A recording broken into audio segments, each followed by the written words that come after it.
Bertemu kembali. Pagi hari ini saya akan menyampaikan Owada dengan topik apa? Lakukan perbuatan baik gitu ya hari ini. Gitu. Iya, sebenarnya kemarin topik itu muncul aja secara mendadak gitu.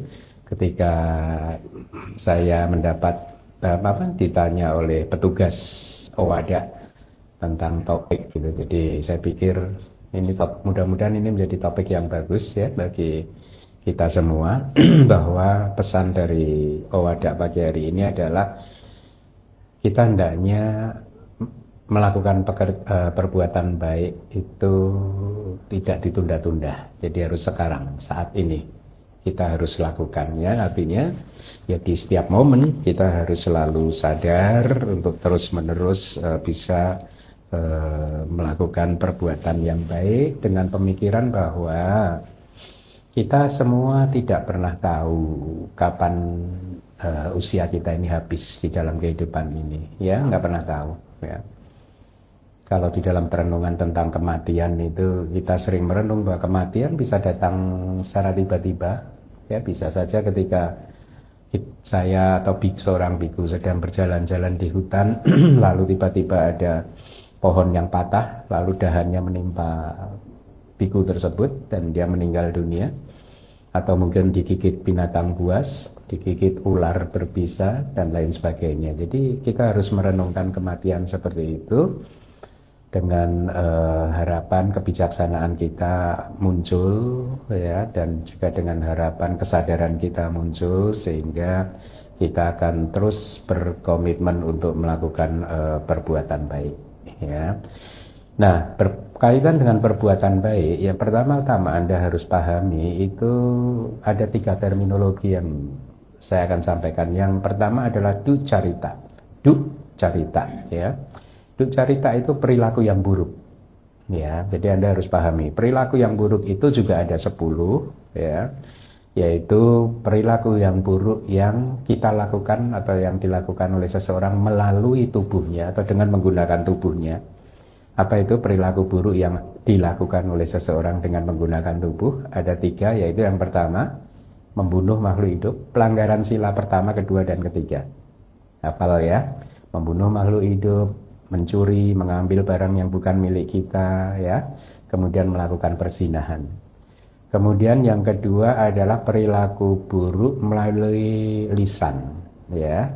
Perilaku buruk melalui lisan itu ada ucapan bohong, perkataan bohong, kemudian ada ucapan yang kasar, ya, kata-kata kita yang kasar yang menyakiti telinga orang lain, ya, yang menusuk hati pendengarnya, kemudian juga ucapan yang bersifat memecah belah, ya. Jadi ucapan-ucapan yang bersifat memecah belah sering diterjemahkan sebagai fitnah, tetapi setelah kita lihat kitab komentarnya itu saya rasa bukan fitnah. Karena kadang fitnah itu merujuk kepada ucapan yang tidak benar kan, yang kita tuduhkan padahal itu tidak benar kan. Tapi kalau ucapan yang bersifat memecah belah itu bisa jadi yang diucapkan oleh seseorang itu adalah hal yang benar, fakta. Misalkan, oh si A kemarin melakukan ini dan itu loh, perbuatan buruk ini dan itu dengan harapan bahwa di dalam hati yang mengucapkannya tersebut berharap lawan bicaranya jadi nggak suka sama si A, yang tadinya berteman, tadinya bersahabat, dipisahkan gitu ya, sehingga akhirnya lawan bicaranya menjadi benci terhadap si A gitu ya. Kalau seseorang mengucapkan kata-kata yang seperti itu adalah perilaku buruk melalui lisan ya.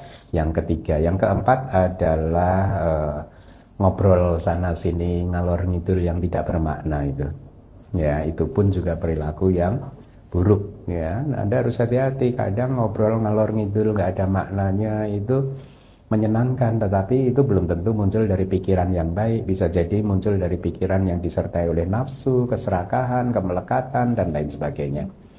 Bagi yang sudah belajar abhidhamma itu bisa muncul dari loba mula cita ya. Nah, jadi ada 4 perilaku buruk melalui lisan, kita udah dapat 7, berarti 3 yang terakhir adalah perilaku buruk melalui mental, ya, yaitu mendambakan, menginginkan barang orang lain itu menjadi milik kita, ya. Kemudian juga yang kedua mempunyai niat jahat, hanya dalam pikiran aja ingin menghancurkan orang lain, ya. Semoga dia hancur hidupnya, atau semoga dia gagal di dalam usahanya dan lain sebagainya. Itu pun adalah perilaku yang buruk. Yang ketiga adalah berpandangan salah, ya, menolak hukum karma, ya, tidak mempercayai bahwa apapun yang kita alami itu adalah buah dari perbuatan kita sendiri, ya. Biasanya kan yang paling simpel itu merumuskannya itu mudah sekali. Setiap kali Anda mulai menyalahkan orang lain, itu Anda berpikiran salah loh. Paham? Esensinya paham nggak?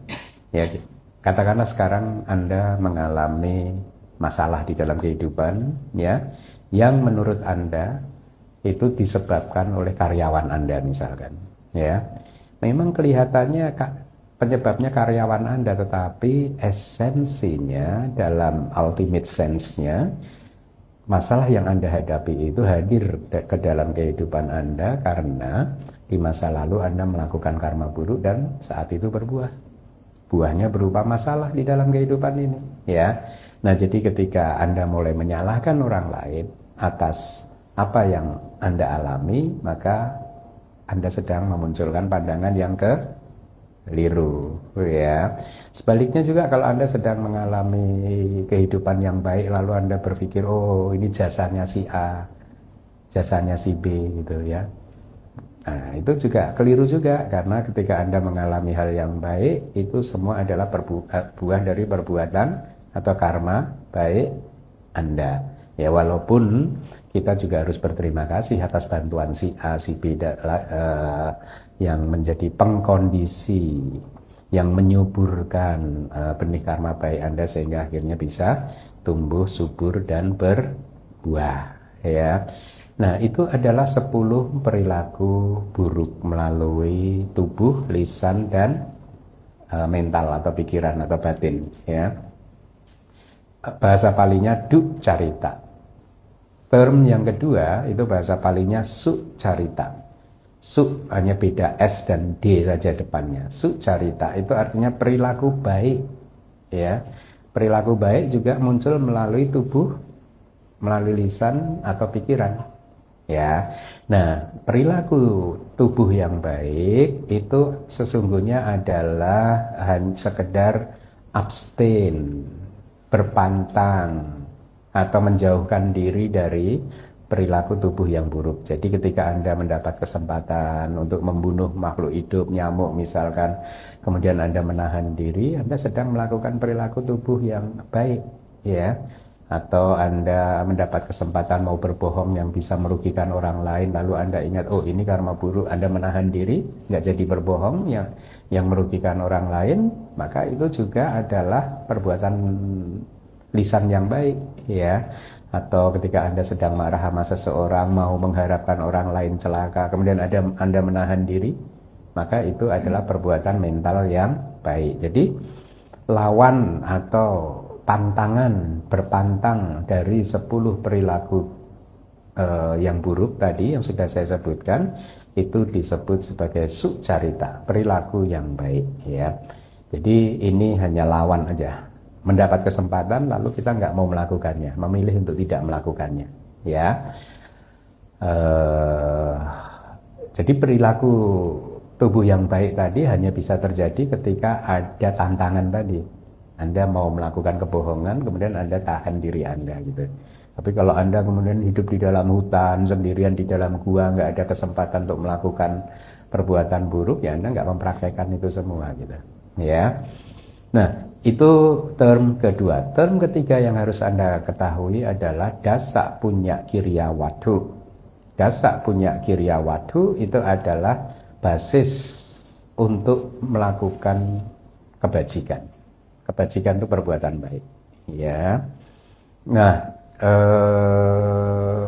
apa itu basisnya untuk melakukan perbuatan yang baik? Ada 10 juga, ya, yang pasti Anda juga sudah tahu. Yang pertama apa? Dana, yang kedua sila, yang ketiga bhavana, apa? Meditasi, yang keempat apacayana.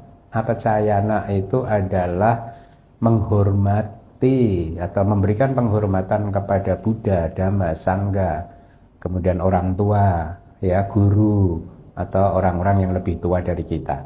Itu pun perbuatan baik. Ya. Nah, perbuatan baik yang akan saya sebutkan ini kalau Anda melakukan, maka Anda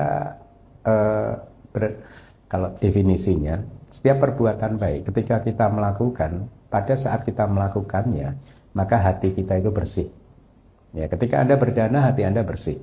Pada momen itu hati Anda bersih. Ketika Anda menjaga sila juga hati Anda bersih. Kemudian definisi yang kedua, perbuatan baik itu kalau dilakukan akan memberikan kualitas kehidupan yang kayak kualitas kehidupan yang baik itulah ya. Jadi artinya ini adalah hal yang kalau itu berbuah akan memberikan hal yang baik pada kehidupan kita. Nah, saya ulangi lagi, yang pertama dana, sila, bhavana, apacayana itu adalah memberikan penghormatan kepada Buddha, Dhamma, Sangha, orang tua, guru, dan yang lebih tua, lebih senior dari kita. Kemudian yang kelima apa?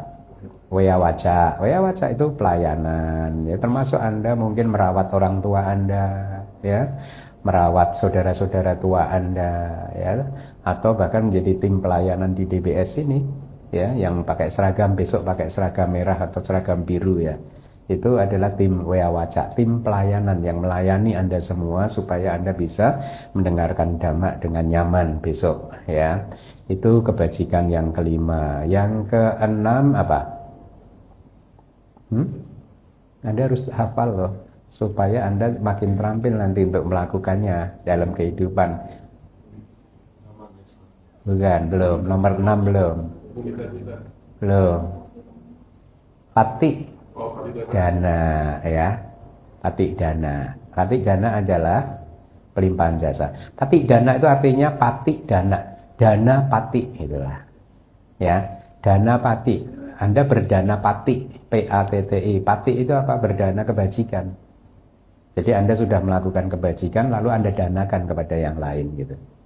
Ya, misalkan Anda baru saja melakukan kebajikan apa? Misalkan meditasi, lalu Anda danakan itu kebajikan meditasi. Saya membagikan kebajikan dari meditasi ini atau pahala dari meditasi ini kepada semua makhluk. Patik dana. Yang keenam, yang ketujuh baru patanumodana, yaitu mengapresiasi atas patanumodana itu adalah anumodana terhadap kebajikan orang lain. Ya, bisa berterima kasih, bisa mengapresiasi kebajikan yang dilakukan oleh orang lain. Ya, jadi kalau Anda diberikan sesuatu dan Anda mengucapkan terima kasih, itu pun juga udah kebajikan. Ya, kemudian yang ke-8 apa? Dhamma sawana dulu atau di sana ya? Dhamma sawana dulu kayaknya. Ya, mendengarkan dhamma. Kayak seperti hari ini. Kali ini Anda sedang melakukan kebajikan, kemudian dhamma di sana, membabarkan dhamma. Nah, membabarkan dhamma itu bukan monopoli biku. Anda juga bisa melakukan kebajikan yang disebut pembabaran dhamma ketika misalkan Anda punya anak kan di rumah, lalu Anda mengajari anak Anda untuk mengucapkan Buddhang saranang gacchami, Dhammang saranang gacchami, Sangghang saranang gacchami, itu pun juga membabarkan dhamma. Anda membabarkan dhamma kepada anak Anda atau kepada teman Anda. Ya, misalkan Anda lagi makan siang bersama teman, setelah makan siang ngobrol tentang dhamma, lalu Anda sharing pengetahuan dhamma Anda kepada teman Anda tersebut, maka Anda juga membabarkan dhamma. Ya, jadi membabarkan dhamma itu bisa dilakukan oleh siapa saja, atau bahkan ketika Anda sedang retret, kemudian ada peserta yang baru yang belum tahu apa-apa, lalu Anda menunjukkan, oh, posisi duduk yang benar itu seperti ini loh, posisi berjalan dalam meditasi itu begini yang benar, itu pun Anda sedang membabarkan dhamma. Ya, jadi itu yang ke-9. Yang ke-10 apa? Ditit jukama, ya. kayak meluruskan pandangan atau mempunyai pandangan yang baik, yang benar gitu ya. Meluruskan pandangan yang benar itu. Jadi senantiasa kita memperbaiki pandangan kita. Itu artinya apa sih? Kita selalu harus memperkuat pemahaman kita, pandangan kita, keyakinan kita terhadap karma dan buahnya. Ya, seperti tadi, ketika kita sedang mengalami kejadian yang tidak baik, kita merenung aja gitu. Inilah buah dari perbuatan buruk saya.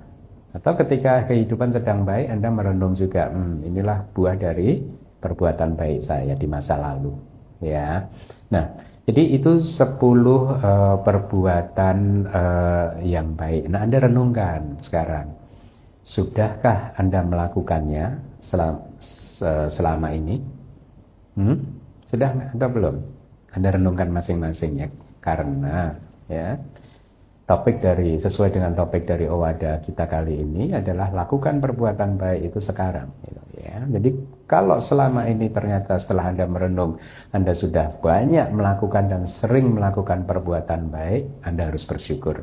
Berbahagialah Anda bahwa Anda sudah banyak melakukan perbuatan baik. Seperti nanti mau berdana makan pagi, ini juga perbuatan baik yang bisa menjadi sumber kebahagiaan Anda di kehidupan yang sekarang maupun di kehidupan yang akan datang. Tetapi sebaliknya, kalau Anda merenung ternyata Anda masih jarang melakukan perbuatan baik, maka Anda harus berjuang untuk terus melakukan perbuatan baik tersebut, ya. Jadi jadikanlah ini komitmen untuk menjalani kehidupan kita, ya, yaitu senantiasa menahan diri dari 10 perilaku yang buruk tadi, dan juga sebaliknya melakukan perbuatan-perbuatan aktif untuk melakukan 10 kebajikan tadi, seperti dana, sila, bawana, menghormati Buddha, Dhamma, Sangha, dan seterusnya, ya. Nah, jadikan ini komitmen dan jadikan ini nafas hidup kita, ya, bahwa di dalam hidup kita sesungguhnya, ya, yang harus kita lakukan itu adalah menghindari perbuatan yang tidak baik dan melakukan perbuatan yang baik. Ya, ini kan seperti nasihat Buddha kan di dalam Dhammapada kan, sabak papa saakaranang kusala saupasam pada sacita paryoda panangitang Buddha nasasanam. Jadi kita harus senantiasa tidak melakukan perbuatan yang jahat, memperbanyak perbuatan yang baik dan membersihkan hati dan pikiran kita sendiri, karena itulah sebenarnya esensi dari ajaran Buddha, ya. Nah, jadi sekarang Anda sudah tahu itu apa yang harus Anda lakukan di dalam kehidupan ini, ya. Nah, berkaitan dengan kalau di dalam ini sebenarnya mungkin ini belum menjadi tradisi kita, ya, tetapi kalau di Myanmar ini jadi tradisi kita. Jadi bahkan di antara kami para Bante itu, kalau habis melakukan perbuatan baik apapun, kita akan memberi kabar. Misalkan kawan saya, Bante Myanmar, baru saja melakukan kebajikan. Lalu beliau akan memberi kabar, Bante, I share this activity, saya membagikan aktivitas yang baik ini. Jadi intinya beliau baru saja melakukan aktivitas yang baik, seperti misalkan menahbiskan atau mengajar para samanera, mengajar para biku, atau apapun itu perbuatan baik, lalu biasanya akan memberikan beritanya kepada yang lain gitu. Bante, saya membagikan kabar baik ini bahwa baru saja saya melakukan aktivitas seperti ini, seperti itu gitu. Anda tahu nggak tujuannya apa? Kenapa kita mempunyai kebiasaan yang seperti itu? Kebiasaannya, tujuannya adalah tadi untuk membagikan kebajikan, ya, patanumodana tadi, ya, bukan patidana, ya, membagikan kebajikan kita, ya. Jadi ketika kawan saya membagikan kebajikannya hanya dengan melalui berita seperti itu, lalu saya akan membalasnya, meresponnya sadu, Bante sadu misalnya. Bahkan hanya dengan mengucap sadu saja saya mendapatkan dana kusala kalau di dalam Myanmar. Nah, supaya Anda paham, saya akan jelaskan dulu seperti ini. Tadi kan saya sudah menyampaikan 10 kebajikan kan, dana, sila, bawana, dan seterusnya kan.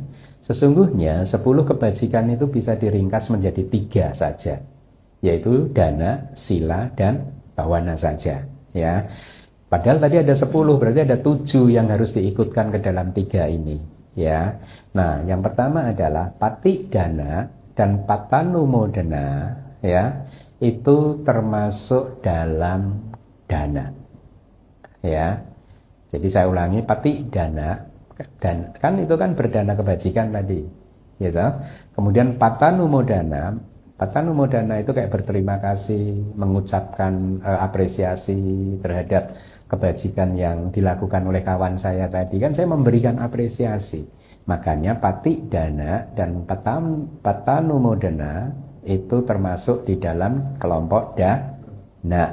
Kemudian dana sila, sila itu apa saja? Kalau dalam teks itu apacayana, jadi menghormati Buddha, Dhamma, Sangha, guru, orang tua, orang yang lebih senior ya, orang tua kita kandung ataupun orang-orang lain yang lebih senior, itu termasuk sila. Apacayana. Kemudian weyawaca, melayani orang tua Anda atau tim weyawacanya DBS, itu juga mereka sedang mempraktekkan sila. Ya. Nah, jadi sudah ada 2, pati dana dan patanumodana itu masuk dalam kelompok dana. Kemudian apacayana dan weyawaca masuk dalam kelompok sila. Berarti 3 yang tersisa itu masuk dalam kelompok meditasi, yaitu apa? Dhamma sawana, mendengarkan dhamma, dhamma desana, mengajarkan dhamma, dan mempunyai pandangan yang baik, yang benar, yang lurus, atau meluruskan pandangan-pandangan yang masih bengkok, gitu ya. Itu masuk dalam kelompok bawana, ya. Jadi tadi ketika teman saya membagikan aktivitasnya yang baik, membagikan kebajikan yang baru saja saya lakukan, kemudian saya mengucap sadu, sadu. Nah, sadu itu apa dalam 10 kebajikan?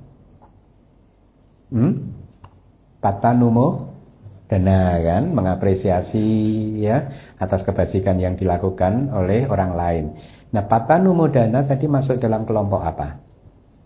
Dana, ya. Jadi ketika Anda mengapresiasi kebajikan yang dilakukan oleh teman Anda sedang menimbun dana kusala, perbuatan baik berupa dana. Anda sedang melakukan dana, gitu. Jadi sangat bagus sih kalau ini bisa dijadikan tradisi ya di dalam umat Buddhist Circle di Indonesia, ya. Jadi kalau Anda melakukan kebajikan, Anda share aja kepada yang lain dengan tujuan saya membagikan kebahagiaan ini, saya membagikan kebahagiaan karena baru saja melakukan perbuatan yang baik itu. Jadi jangan kalau Anda menerima hal itu, Anda lalu berpikir sombong amat. Enggak, dia sebenarnya sedang memberi kesempatan kepada Anda untuk melakukan dana kusala. Kusala itu perbuatan baik, berupa dana, gitu ya. Nah, jadi itu kebajikan, perbuatan-perbuatan yang harus kita lakukan. Nah, sebenarnya sekarang dari 10 kebajikan tadi di Myanmar juga sering dielaborasi lagi menjadi 40. Ya, jadi ini yang harus Anda lakukan. Apa itu 40 yang harus kita lakukan? Tadi yang pertama adalah melakukan 10 kebajikan itu sendiri. Berarti sudah 10 kan? Kemudian yang lain, tidak cukup Anda melakukan 10 kebajikan, tetapi Anda juga harus mengajarkannya kepada orang lain. Ya, kalau Anda mengajarkan 10 berarti 10 tambah 10 kan? 20 kan? Ya, jadi Anda harus menasehati orang lain. Gitu. Ayo diperbanyak dana, ayo diperbanyak sila, ayo diperbanyak mendengarkan dhamma, ayo diperbanyak meditasinya, gitu. Ya. Anda harus menasihati. Ketika Anda menasihati orang lain untuk melakukan 10 kebajikan, berarti sudah ada 20 perbuatan baik ya, 10 tambah 10. Ya. Tetapi melakukan atau menasihati orang lain untuk melakukan kebajikan itu kadang tidak mudah. Ya. Oleh karena itu poin yang ketiga, Anda harus bisa menjelaskan manfaatnya. Ya. Nah, ketika Anda menjelaskan manfaatnya, Anda melakukan lagi 10 kebajikan, misalkan manfaat berdana apa, ya, manfaat menjaga sila apa, manfaat bermeditasi apa. Kan tadi dari 10 kebajikan tadi kan bisa dikelompokkan ke dalam 3 kan, dana, sila, dan bawana kan. Anda jelaskan manfaatnya dana itu apa gitu. Ya, jadi dengan demikian Anda mendapat 10 lagi, jadi 30 kan. Misalkan manfaat dana itu, Anda ingat nggak cerita di zaman, saya udah pernah sampaikan sih di awal-awal Owada dulu, ada di buku Owada volume 1 mungkin. Saya menyampaikan cerita tentang 2 orang biku yang hidup di zaman Buddha Kassapa. Biku yang satu itu suka berdana, biku yang lain nggak suka berdana. Ya, ingat nggak? Lalu kan apa hasilnya? Ternyata biku yang suka berdana dan biku yang tidak suka berdana itu mempunyai kualitas kehidupan di kehidupan berikutnya yang berbeda. Walaupun mereka berdua sama-sama terlahir di surga, karena kan mereka ini sebenarnya mempunyai sama sada, sama sila, sama caga, ya, sama sada, sama caga, ya, sada, sila, caga, panya. Jadi mempunyai kesamaan sada, mempunyai kesamaan sila dan kebijaksanaan, tetapi kualitas dananya berbeda 2 orang biku ini. Ya, akibatnya apa? Ketika mereka sama-sama lahir di surga, mereka menjadi dewa yang berbeda kualitas kehidupannya. Ya, biku yang suka berdana itu menjadi dewa yang superior, yang tidak suka berdana menjadi dewa yang inferior. Lalu ketika lahir sebagai manusia juga mereka mempunyai kualitas kehidupan yang berbeda. Sama-sama jadi manusia, tapi kualitasnya berbeda. Biku yang dulunya di zaman Buddha Kassapa suka berdana itu terlahir sebagai anaknya Raja Pasenadi kalau nggak salah. Ya. Kemudian biku yang nggak suka berdana terlahir sebagai anak dari budaknya kerajaan itu. Ya. Jadi itulah perbedaannya. Anda harus jelaskan ke teman-teman Anda ini loh perbedaannya. Jadi kenapa kualitas kehidupan ini berbeda-beda? Kalau kita melihat ke sekeliling kita juga begitu kan, kualitas kehidupan manusia ini berbeda-beda kan. Nah, yang membedakan mereka itu adalah akumulasi kebajikan mereka sesungguhnya. Ya, bukan perbedaan itu diciptakan oleh Tuhan, tetapi Anda sendiri yang membuat atau menciptakannya. Ya, kita ini adalah pembuat kehidupan atau pencipta kehidupan kita. Ya, Anda lihat sekeliling kualitas-kualitas yang berbeda sambil kemudian merenung, oh itulah hukum karma seperti itu ya, begitu ya. Nah, Anda jelaskan kualitas dana itu seperti itu, lalu kualitas sila itu seperti apa. Anda jelaskan kepada teman Anda ya. Manfaatnya itu seperti apa. Oh, kalau seseorang mempunyai sila yang baik, biasanya dia itu mudah mendapatkan kepercayaan dari orang lain, dan dia juga akan penuh percaya diri masuk di dalam kumpulan manapun ya. Dan juga perilaku ucapan, lisan atau perilaku tubuhnya itu sangat terkendali dan lain sebagainya. Dan juga manfaat dari mengendalikan diri melalui sila itu adalah kelahiran di surga juga ya. Kalau Anda ingin lahir di surga, Anda jaga sila Anda gitu ya. Atau kualitas manfaat dari meditasi Anda juga harus jelaskan kepada teman Anda. Oh, manfaat meditasi itu begini loh. Kalau Anda menguasai jhana, Anda mempunyai tempat berlindung dari serangan kilesa-kilesa. Syukur-syukur kalau Anda sudah berhasil menghancurkan kilesa, maka kilesa tersebut sudah nggak bisa muncul lagi dalam kehidupan ini. Anda tahu nggak bahwa sesungguhnya ketidakbahagiaan, ketidakdamaian kita itu disebabkan oleh kilesa, bukan disebabkan oleh orang lain. Kalau kita nggak punya kilesa, maka kehidupan akan damai dan bahagia gitu. Nah, Anda jelaskan. Kalau Anda sudah menjelaskan seperti itu, maka Anda juga melakukan 10 perbuatan baik lagi. Jadi ada 30 udah. 10 yang terakhir adalah kegembiraan Anda yang mengapresiasi ya setiap kebajikan yang dilakukan baik oleh Anda sendiri maupun yang dilakukan oleh orang lain. Ya, jadi Anda melakukan 40 jenis kebajikan. Apa saja? Melakukan 10 kebajikan itu sendiri. Ya, kemudian apa yang kedua? Menasehati yang lain untuk melakukan 10 kebajikan. Kemudian poin yang ketiga apa? menjelaskan manfaatnya supaya akhirnya dia termotivasi untuk melakukan kebajikan, ya. Kemudian yang keempat apa? Apresiatif, ya, apresiatif, ya, terhadap kebajikan yang dilakukan oleh baik itu oleh diri sendiri maupun juga oleh orang lain. Nah, jadi saya sudah menyampaikan apa yang harus Anda lakukan di dalam kehidupan ini. Ya, mudah-mudahan mulai hari ini Anda bertekad untuk makin memperbanyak perbuatan-perbuatan baik Anda. Anda mulai bertekad untuk makin mengendalikan diri, menjauhkan diri, ya, dari perilaku-perilaku yang buruk baik melalui tubuh, lisan maupun juga pikiran.